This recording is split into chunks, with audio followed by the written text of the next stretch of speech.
Hello everyone, আসসালামু আলাইকুম। আজকের এই ভিডিওতে আমি আপনাদের সামনে তুলে ধরার চেষ্টা করছি বাংলাদেশের দক্ষিণাঞ্চলের একটি সুনামধন্য অপারেটর ঈগল পরিবহন সম্পর্কে।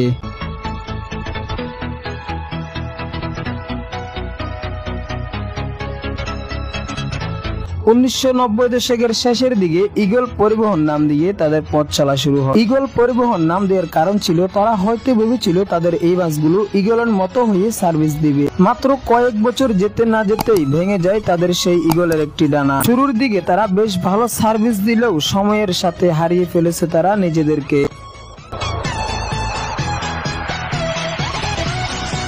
এক সময়ের জনপ্রিয় অপারেটর বর্তমানে যাত্রীদের কাছে অভিযোগের কাঁটা হয়ে দাঁড়িয়েছে। ঈগল পরিবহনের আজকের এই দুর্দশার কারণ হচ্ছে তাদের বর্তমান গাড়িগুলোর কন্ডিশন খুবই খারাপ। দেশের নামি দামি ব্র্যান্ডের সকল বাস রয়েছে তাদের বহরে, তবে ঠিকঠাক মতো গাড়ির মেইনটেনেন্স না করার কারণে অধিকাংশ গাড়িগুলোই বর্তমান ড্যামেজ হয়ে গেছে তাদের।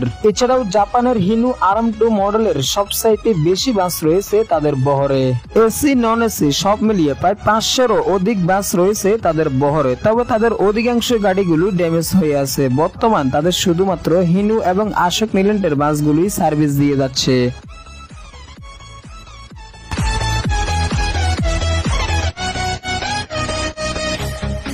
এছাড়াও তাদের বহরে রয়েছে অরিজিনাল কোরিয়ান ব্র্যান্ডের হুন্দাই বাস, তবে তাদের এই হুন্দাই বাসগুলো এখনো সার্ভিস দিয়ে যাচ্ছে। তবে আমাদের দেশের সব বাস মালিকরা যখন লাক্সানা, হুন্দাই, বুলেট শেপের দিকে ঝুঁকছে, তখন ঈগল পরিবহন তাদের পুরনো বাসগুলোকে রিকভারি করে আবারও যাত্রীদের সামনে তুলে ধরার চেষ্টা করছে।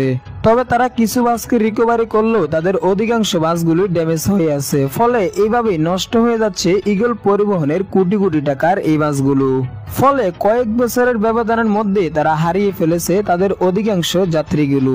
এক সময়ে বাংলাদেশের দক্ষিণাঞ্চলে বেশ দাপুটের সহিত সার্ভিস দিয়ে আসলেও হারিয়ে ফেলেছে তাদের সেই পুরনো দিনের ঐতিহ্য। ফলে আমাদের দেশের দক্ষিণাঞ্চলের অপারেটর গুলো যেন তাদের প্রতিদ্বন্দ্বী হয়ে দাঁড়িয়েছে।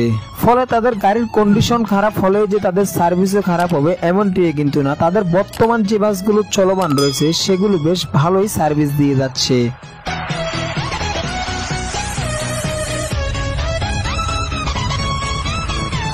তবে বাস লাভারদের মতে কয়েক বছরের মধ্যেই আবারও তারা আগের রূপে ফিরে আসবে।